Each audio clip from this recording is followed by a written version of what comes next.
हाय, आज आपण TY BCom 15 स्टँडर्डचा फायनान्शियल अकाउंटिंग सब्जेक्ट घेणार आहोत. मागच्या व्हिडिओमध्ये आपण बेसिक पाहिलं होतं इन्व्हेस्टमेंट अकाउंटिंगचा. आज आपण पहिला प्रॉब्लेम बघणार आहोत इन्व्हेस्टमेंट अकाउंटिंगचा.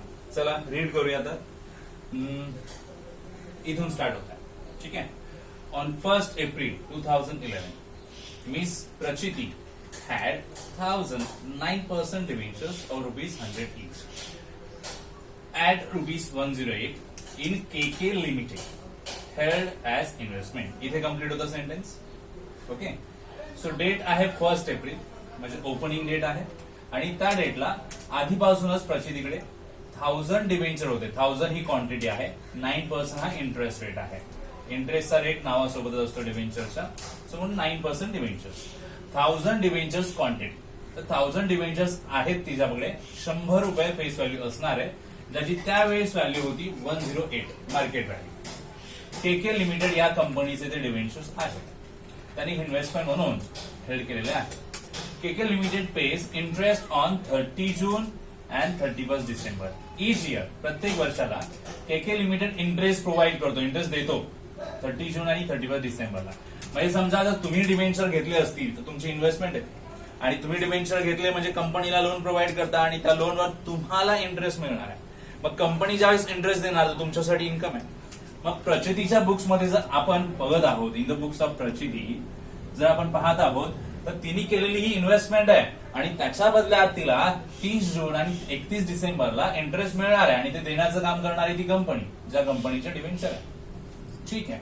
मग दोन डेटला इंटरेस्ट रिसीव्ह होण्याची एंट्री येणार आहे. ठीक आहे. 1st जूनला एक ट्रान्झॅक्शन आहे आणि 1st डिसेंबरला एक ट्रान्झॅक्शन आहे. आपले नॉर्मल प्रॉब्लेम मी घेत आहोत बेसिक, त्याच्यामुळे ट्रान्झॅक्शन थोडे कमीच असतील सध्या तरी. नंतर येणाऱ्या प्रॉब्लेम्स मध्ये ट्रान्झॅक्शन थोडे इन्क्रीज राहू शकतात.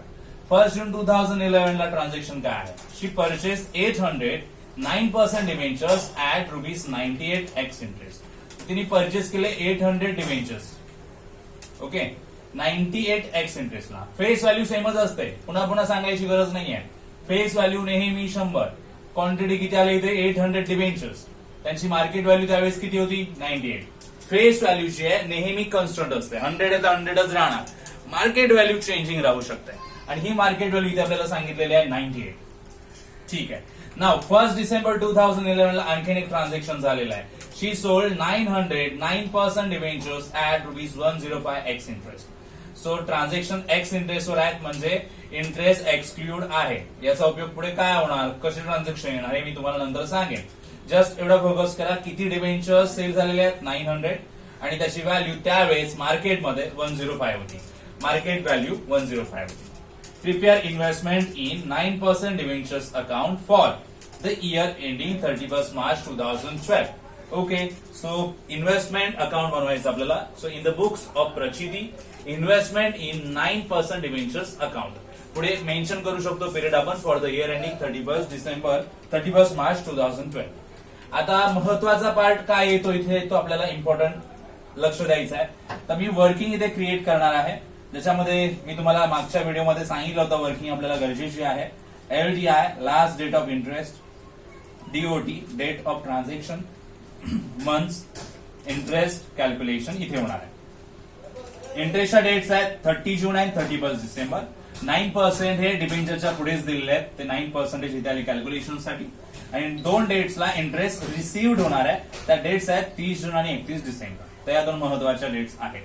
याच्याबद्दल मी नंतर बोलेन. आता सगळ्यात महत्वाचा इयर स्टार्ट कधी होतो आणि इयर एंड कधी होतो ते महत्वाचं आहे. तर इयर स्टार्ट होतोय एप्रिलला, एंड होत आहे मार्चला. सो आपलं पहिलं ट्रान्झॅक्शन एप्रिलला चालू होत आहे. मी इथे तुमच्यासाठी एक जस्ट टाइमलाईन क्रिएट करणार आहे. ओके. आणि ही टाइमलाईन तुमच्यासाठी महत्वाची असेल. तर सगळ्यात पहिलं ट्रान्झॅक्शन 1st एप्रिलला. ओके. हे ट्रान्झॅक्शन ओपनिंग बॅलन्स साठी आहे, कारण हे आधीपासूनच हेल्ड केलेलं आहे. ओके. तर मी ते काय दाखवत आहे ते बघायचं आहे. Okay. Face value, market value आणि इंटरेस्ट प्रत्येक ट्रान्झॅक्शन मध्ये दिसतो. तर नीट पहा.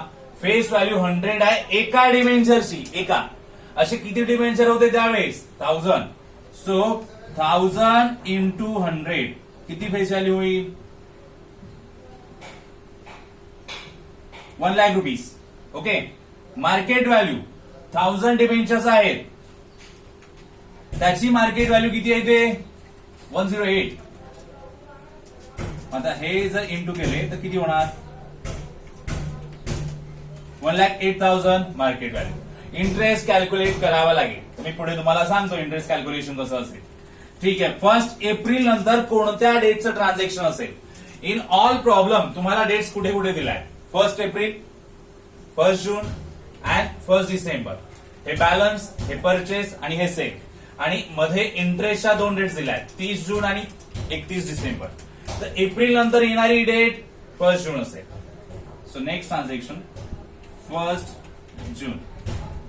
परचेस आहे आणि एक्स इंटरेस्ट बेसिसवर झालेलं आहे. परचेस एक्स इंटरेस्ट, इथे लिहिलं एक्स इंटरेस्ट. हे परचेस ट्रान्झॅक्शन आहे. परचेस ट्रान्झॅक्शनला अगेन फेस व्हॅल्यू असणार आहे. तर मी आता पुन्हा एफव्ही एमव्ही इथे लिहित नाहीये, डायरेक्ट अमाऊंट लिहिन. तर त्या डेटला असणारी face value 800 debentures, 100 face value fix आहे. तर 800 गुणिले 100, 80,000 फेस व्हॅल्यू. मार्केट व्हॅल्यू काय असणार आहे? सो 98 आहे. Okay. Number of debenture 800 and 98. याला कॅल्क्युलेट करूया आणि ठरवूया. Okay fine.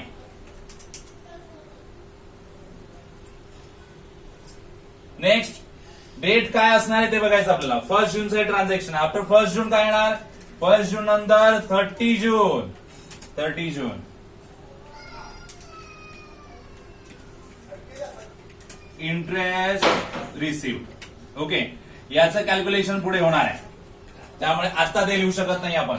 इंटरेस्ट किती रिसिव्ह झाला हे कॅल्क्युलेट करावं लागणार आहे.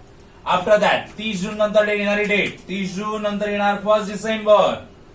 सो 1 डिसेंबर यावेळेस आहे सेल आणि तेही एक्स इंटरेस्ट बेसिसवर. एक्स इंटरेस्ट बेसिसवर. ओके. याची नंबर ऑफ डिबेंचर आहेत, त्यामुळे फेस व्हॅल्यू आणि मार्केट व्हॅल्यू घेऊ शकतो. So 900 into 100 it's 90,000. 900 into market value 105.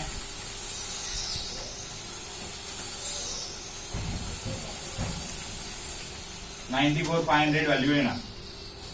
Okay.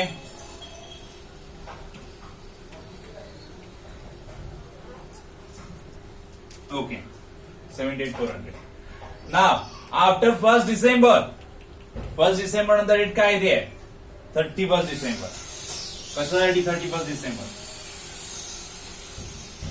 Interest receive आणि 31 डिसेंबर नंतर एंडिंगला डेट येते 31 March. That is closing date. 31 March.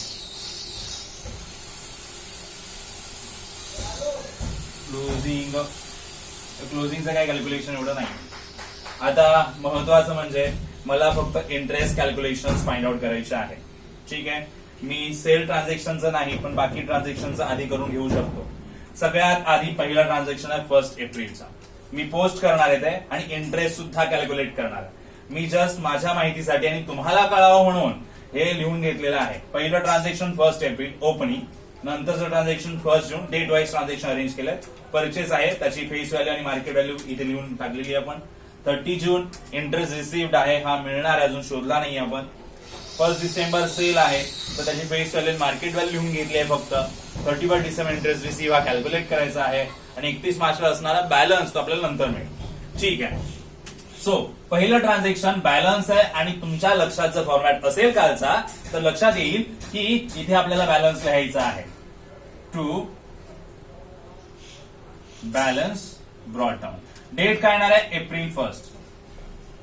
Okay. Balance brought down. Face value म्हणजेच नॉमिनल व्हॅल्यू मी तुम्हाला दिलं होतं. नॉमिनल व्हॅल्यू फेस व्हॅल्यू एकच असते. इथे फेस व्हॅल्यू असं म्हटलेलं आहे. No problem. फेस व्हॅल्यू इथे किती आहे? माझ्या पहिल्या एप्रिलच्या ट्रान्झॅक्शन मध्ये पहिली असणार आहे 1 लाख रुपीज. कशी मिळते मी तुम्हाला सांगितलं. Number of debenture into face value 100 fix आहे. सगळीकडे 100 इंटू केला नंबर ऑफ डिबेंचरला की प्रत्येक ट्रान्झॅक्शन मध्ये फेस व्हॅल्यू लागणार, ती मिळणार इथे. Okay. 1 lakh face value. Market value म्हणजेच कॉस्ट आपल्यासाठी असते. कॉस्ट म्हणजेच मार्केट व्हॅल्यू किती आहे? 1,08,000. ओके. इंटरेस्ट कॅल्क्युलेशन करायचं आहे. ठीक आहे. डेट ऑफ ट्रान्झॅक्शन, ज्या ट्रान्झॅक्शनची मला एंट्री द्यायची आहे ते आहे एप्रिल 1. डेट ऑफ ट्रान्झॅक्शन मध्ये मी लिहितो एप्रिल 1, 1 एप्रिल 2011. Okay fine. एप्रिलच्या आधी लास्ट डेट ऑफ इंटरेस्ट, आधी मी ही डेट लिहिली आहे ना डेट ऑफ ट्रान्झॅक्शन, त्याच्या आधी लास्ट डेट ऑफ इंटरेस्ट काय असायला हवी? तुमच्याकडे 2 डेट्स आहेत, 30 जून आणि 31 डिसेंबर. 1 एप्रिलच्या आधी 30 जून येऊ शकतो की 1 एप्रिलच्या आधी 31 डिसेंबर येऊ शकतो. तर 1 एप्रिलच्या आधी जर पाठीमागे आपण थोडं गेलो तर आधी 31 डिसेंबर येऊ शकतो. So last date before the date of transaction is 31 December 2000 काय असणार ते. Okay 10 last date of interest. मी फक्त 31 डिसेंबर म्हटलं तरी चालेल, इयर नाही म्हटलं तरी ओके. ओके कन्फ्युजन नाही व्हायचं. 1 एप्रिल 31 डिसेंबर. सो 31 डिसेंबर पासून एप्रिल पर्यंत किती कंप्लीट मंथ होतात ते इथे येणार. 31 डिसेंबर तर येणार नाहीये, डिसेंबर संपलेला आहे. Jan, Feb and March. April तर येणार नाहीये. सो कम्प्लिटेड मंथ्स 3 मंथ साठी इंटरेस्ट कॅल्क्युलेशन होणार आहे. फेस व्हॅल्यू किती आहे त्या ट्रान्झॅक्शन मध्ये? 1 lakh. 1 lakh face value into percentage किती आहे? 9%. मंथ किती आहे? 3/12. यांचं कॅल्क्युलेशन इंटरेस्ट असेल. Okay 2 zeros cut. 4 ने इथे डिवाइड केलं समजा. 4 2 जा 8, 4 5 जा 20, 2250. इंटरेस्ट किती येणार? 2250. ओके सो मी पहिलं ट्रान्झॅक्शन कंप्लीट केलेलं आहे. Now see next date. मी इथे पण इंटरेस्ट मेन्शन करू शकतो because it is for our information. Okay now next one. Next date आहे 1 जूनला. ज्या डेटला झालाय परचेस. ओके परचेस झालं तर इथे लिहितात. इकडे फॉर्मॅट लक्षात घ्या, फॉर्मॅट बघून घ्या, रिवाइज करून घ्या. 1 जून. ओके फेस व्हॅल्यू पण आहे, मार्केट व्हॅल्यू पण आहे. बट इथे ट्रान्झॅक्शन मध्ये मेन्शन करणार bank account. Okay face value 80,000. 100 into केलं ना, 800 डिबेंचर्स परचेस केले 80,000 आणि मार्केट व्हॅल्यू 78,400. ओके हे एक्स इंटरेस्ट आहे म्हणून ही व्हॅल्यू जी आली market value as it is इथे लिहायची. जर कम इंटरेस्ट आलं असतं इथे तर इंटरेस्ट आधी शोधून इथून इंटरेस्ट लेस करावा लागतो आणि मग इथे घ्यावी लागते. एक्स इंटरेस्ट मध्ये सेम प्राइस येते. इथे एक्स इंटरेस्टला सेम प्राइस घ्यायची असते. कॉस्ट आणि इन्व्हेस्टमेंट एकच. ठीक आहे आता जस्ट आपल्याला फाइंड आउट करायचं आहे इंटरेस्ट काय येणार आहे. 1 जूनला इंटरेस्ट काय? Okay date of transaction 1 June. Last date of interest 31 December. 31 December पासून 1 जून पर्यंत कम्प्लिटेड मंथ्स किती? तर डिसेंबर नाही येणार आहे. जॅन, फेब, मार्च, एप्रिल, मे. जून पण नाही येणार बिकॉज फर्स्ट डेट आहे. It means 5 completed months. So 5. Face value त्या डेटला किती होती? 80,000. इंटरेस्ट किती आहे? 9% and 5 months. Okay 2 zeros gone. Okay now calculate करायचं यांच्यामध्ये. तुम्ही कॅल्क्युलेटर यूज करा आणि मग मला सांगा इथे काय अमाऊंट येते. ठीक आहे ओके कॅल्क्युलेट केला. Very good. 3,000 इंटरेस्ट येतो. नाईस. सो 3,000 येतो. So interest 3,000. ही जस्ट वर्किंग आपल्याला इथे मेन्शन करायचं इंटरेस्ट कॉलम मध्ये. Okay purchase transaction completed. Now next date 30 June. 30 जूनला इंटरेस्ट रिसिव्ह आहे. फक्त इंटरेस्ट घ्यायचा आहे, बाकी काही नाही. No face value, no market value, फक्त इंटरेस्ट कॅल्क्युलेशन करायचं इथे. Interest calculation. Okay 30 June. Date of transaction 30 June. 30 जूनच्या आधी लास्ट डेट ऑफ इंटरेस्ट काय आहे? तर 30 जूनच्या आधी 31 डिसेंबर. इथे लिहिलंय, मेन्शन केली आहे. So 31 December to 30 June complete 6 month होतात. ओके आता टोटल फेस व्हॅल्यू घ्यायची. कोणती फेस व्हॅल्यू? इंटरेस्ट साठी टोटल फेस व्हॅल्यू काय असते? इकडे असणारी सगळी फेस व्हॅल्यू मायनस इथे असणारी फेस व्हॅल्यू. इथली फेस व्हॅल्यू आणि इथली फेस व्हॅल्यू मायनस करायची आणि जी फेस व्हॅल्यू राहणार त्याच्यावर इंटरेस्ट घ्यायचा आहे. सो 1,80,000 इकडे मायनस करायला काहीही फेस व्हॅल्यू नाही आहे. म्हणजे टोटल फेस व्हॅल्यू आपल्याकडे असणार आहे 1,80,000 6 महिन्याच्या एंड नंतर. ज्याच्यावर 9% अँड 6 मंथ साठी calculation. Okay, 2 zeros gone, 6 1 6, 6 2 and 2 1.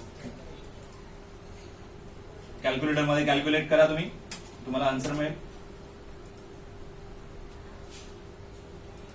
किती येतो? 8100. ओके, 8100. ओके, सो 8100 हे इंटरेस्ट रिसीव्ह आहे. हा ऍक्च्युअली इन्कम झालेला आहे, इंटरेस्ट रिसिव्ह केलेला आहे. बाकी इंटरेस्ट जे कॅल्क्युलेट केले ते रिसीव्ह नाही आहे, त्या ट्रान्झॅक्शन मध्ये ते इन्व्हॉल्व आहे, ते अक्र्यूड इंटरेस्ट आहेत, ते मिळणार आहेत पुढे जाऊन. म्हणून ते रेकॉर्ड केले की त्या ट्रान्झॅक्शन मध्ये आपल्याला किती इंटरेस्ट जमा झालेला आहे अकाउंट मध्ये.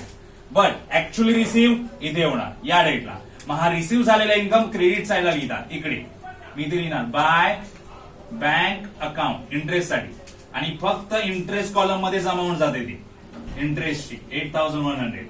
डेट काय? 30 जून. ओके, आता ही डेट झालेली आहे. आता पुढे आपल्याला घ्यायचं आहे 1 डिसेंबरचं ट्रान्झॅक्शन. आता इथे इंटरेस्ट मिसिंग आहे कारण फेस व्हॅल्यू मार्केट व्हॅल्यू आपण शोधलेली आहे. आपल्याला इंटरेस्ट शोधायचा आहे 1 डिसेंबरचा interest. So date of transaction 1 December. डिसेंबरच्या आधी इंटरेस्ट कधी मिळाला? आताच तर मिळाला जून मध्ये. म्हणजे आता इथे लास्ट डेट ऑफ इंटरेस्ट काय येणार आहे? 30 जून. जून पासून डिसेंबर पर्यंत, 1 डिसेंबर पर्यंत कम्प्लिटेड मंथ्स. तर जून तर नाही येणार आहे, July, August, September, October, November, December तर नाही येणार आहे. 5 मंथ्स, आणि 5 मंथ साठी कॅल्क्युलेशन. सो कोणत्या फेस व्हॅल्यूचं? त्या डेटची फेस व्हॅल्यू घ्यायची 1 डिसेंबर साठी, 1 डिसेंबरची फेस व्हॅल्यू. बाकी एव्हरी डेटला त्या डेटला असणारी फेस व्हॅल्यू घेतात. फक्त इंटरेस्ट रिसिव्हला टोटल फेस व्हॅल्यू घ्यावी लागते. 90,000 आहे. Okay, 90,000, 9% and only for 5 months. कॅल्क्युलेटरचा यूज करावा लागेल तुम्हाला इथे सुद्धा, आणि मग ठरवा किती अमाऊंट येऊ शकते. तर मी कॅल्क्युलेट करतोय, तुम्ही कॅल्क्युलेट करून बघा, चेक करा की मी लिहिलेली अमाऊंट राईट येते का. Okay, so interest we got it 3,375. Correct, 3,375 interest इथे मेन्शन केला. आता मी इकडे ट्रान्झॅक्शन लिहू शकतो सेलचा. सेलचं ट्रान्झॅक्शन इकडे असतं, माहिती आहे का? फॉर्मॅट चेक करा.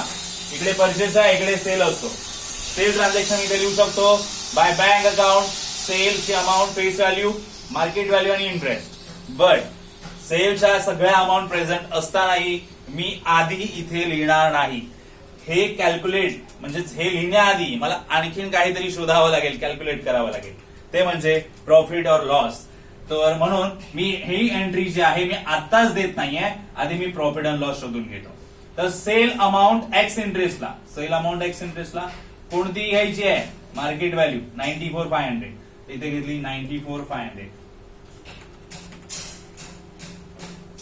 सेल अमाऊंट एक्स इंटरेस्ट असताना मार्केट व्हॅल्यू घ्या 94,500 घेतली आहे. ठीक आहे. सो कॉस्ट लेस करायची त्याच्यातून, तर तुम्हाला कळेल प्रॉफिट काय. तर ठीक आहे, लेस कॉस्ट करूया, आणि त्यासाठी फॉर्म्युला आहे कॉस्ट म्हणजे तुमची जी अमाऊंट मिळाली मार्केट व्हॅल्यू, ही cost amount debit minus credit करायचा.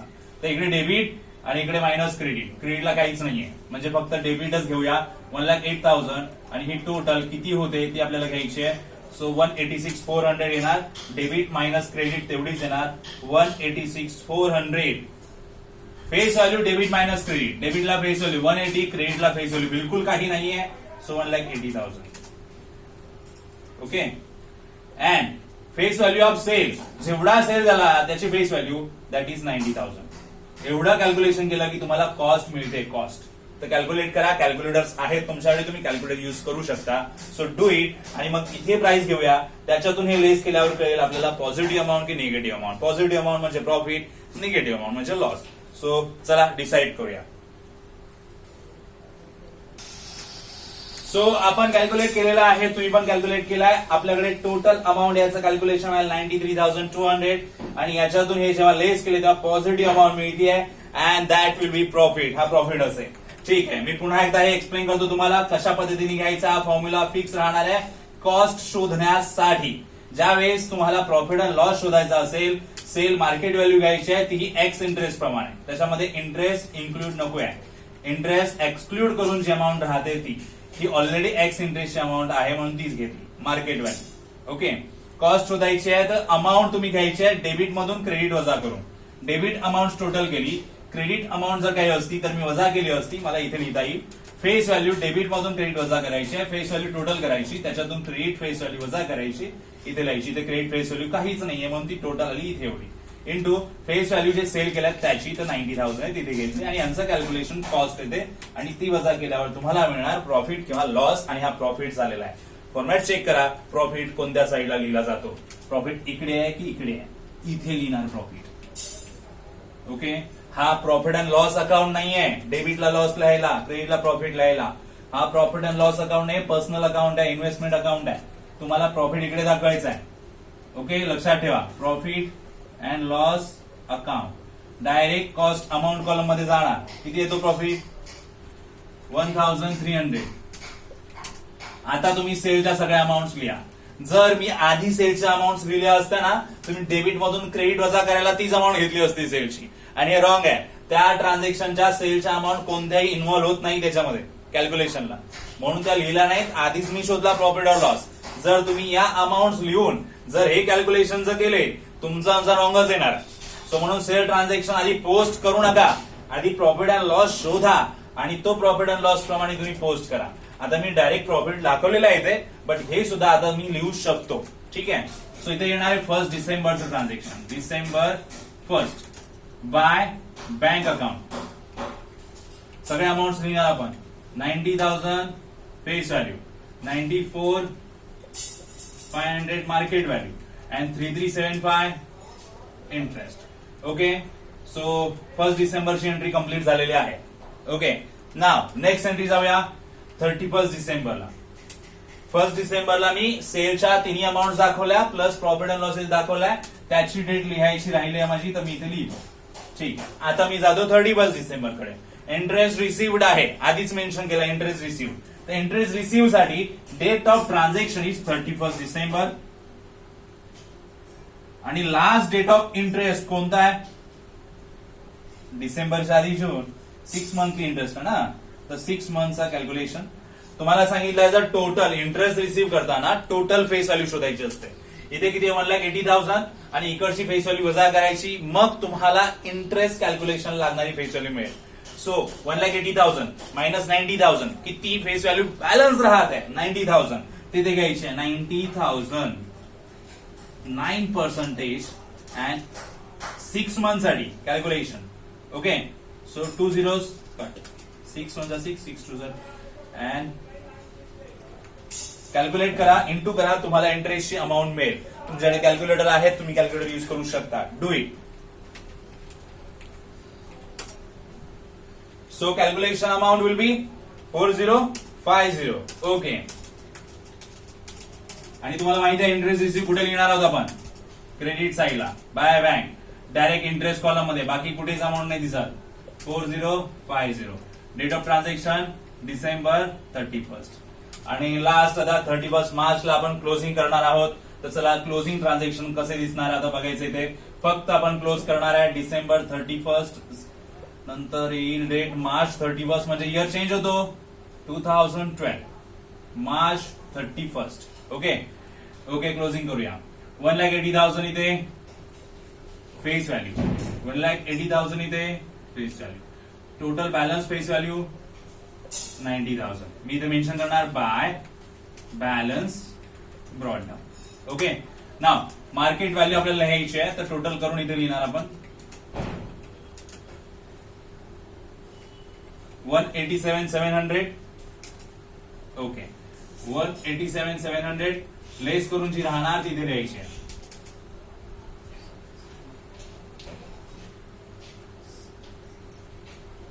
$93,200. ओके, अँड इंटरेस्ट इथे नाही मिळत, बॅलन्स इंटरेस्ट इकडे मिळतो, त्यामुळे ही मॅक्झिमम आहे आणि याची टोटल करायची इंटरेस्ट साठी.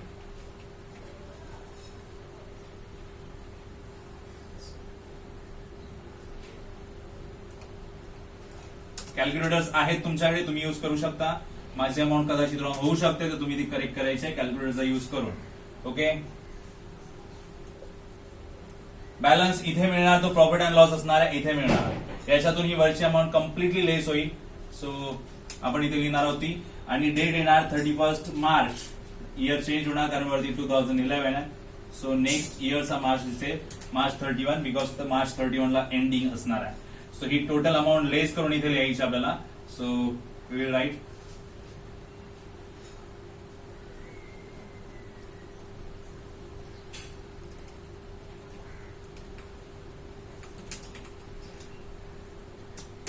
$10,275. Is that correct? चेक करूया.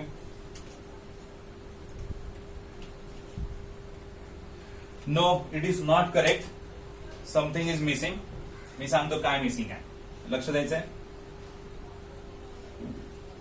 लास्ट ट्रान्झॅक्शन जसं आपण ओपनिंगला इंटरेस्ट घेतला होता तसं लास्ट एंडिंग ट्रान्झॅक्शनला पण आपल्याला इंटरेस्ट घ्यावा लागेल. फेस व्हॅल्यू 90,000 आपल्याला बॅलन्स करून मिळाली आहे. मार्केट व्हॅल्यू पण आपल्याला बॅलन्स करून मिळाली आहे. बट इंटरेस्ट नाही मिळाला तो इंटरेस्ट इथे पोस्ट करावा लागेल. Okay so let see interest calculation for last date of transaction 31 March. 31 मार्चच्या आधी 31 डिसेंबरला इंटरेस्ट मिळणार आहे. Interest receive actually receive on 31 December. इथे चेक करू शकता 31 मार्चच्या आधी 31 December. Completed months 3 months. 3 month साठी calculation. Total face value 90,000 into 9% into 3/12. Calculate करा 3/12. Okay 90,000 into 9/100 into 3/12. Okay 2 zeros cut होतील. 3 4 12. So 900 into 9/4. हे कॅल्क्युलेट कम्प्लीट करून बघा. दिसत नसेल तर मी पुन्हा लिहू शकतो इथे complete. Okay so 90,000 into 9% into 3 month साठी. ओके 2 zeros कट आणि बाकीचं कॅल्क्युलेशन कॅल्क्युलेटर युज करून करा. तुम्ही सांगा मला काय येतं म्हणजे तुम्ही इथे मेन्शन करा. ओके मी इकडे करतो. येस 2025 अँड नाव टोटल करूया याची. Okay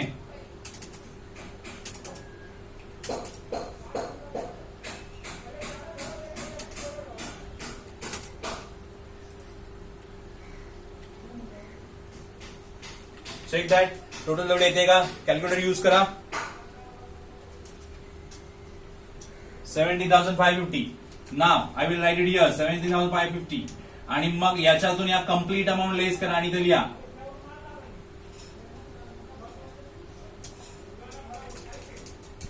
okay 12,300 is the balance amount आणि इथे आपण बॅलन्सिंग काढलेली अमाऊंट इंटरेस्टची that will be profit and loss account. And इकडे एच व्हॅल्यूची बॅलन्स आणि कॉस्ट व्हॅल्यूची बॅलन्स इथे मिळते. प्रत्येक डेटला आपल्याला इंटरेस्ट कॅल्क्युलेशन करायचं आहे. ओके लास्ट बॅलन्सला मी इंटरेस्ट कॅल्क्युलेशन मिस केला होता बट ते आपण नंतर केलेलं आहे. सो इथे अशा पद्धतीने प्रॉब्लेम सॉल्व्ह होईल. तुम्हाला आधी मी हेल्प केली टाइमलाईन क्रिएट करण्यासाठी. तुम्ही सुद्धा असं ट्राय करा तर एंट्री कोणत्याही डेटची मिसिंग होणार नाही किंवा मागे पुढे होणार नाही. डेट वाईज एंट्री यायला पाहिजे तरच तुमचे कॅल्क्युलेशन राईट येऊ शकतात. हा चार्ट मी बनवलेला आहे. तुम्हाला मी चार्ट बनवून दिला होता मागच्या व्हिडिओमध्ये. त्याप्रमाणे आपण बनवलेला आहे. ओके एक कॉलम याच्यात मिसिंग आहे तो मी पुढच्या टेबल्स मध्ये क्रिएट करेन. आणि हा फॉर्म्युला गरजेचा आहे तुम्हाला प्रॉफिट अँड लॉस शोधण्यासाठी. ज्या ज्या वेळेस सेल ट्रान्झॅक्शन येईल त्या त्या वेळेस हा पुन्हा न्यूली क्रिएट केला जाईल. ओके सो सांगा मला तुम्ही नक्कीच की तुम्हाला प्रॉब्लेम समजला की नाही. आणि आपण भेटूया पुढच्या व्हिडिओमध्ये नवीन प्रॉब्लेम सहित. Okay good bye take care.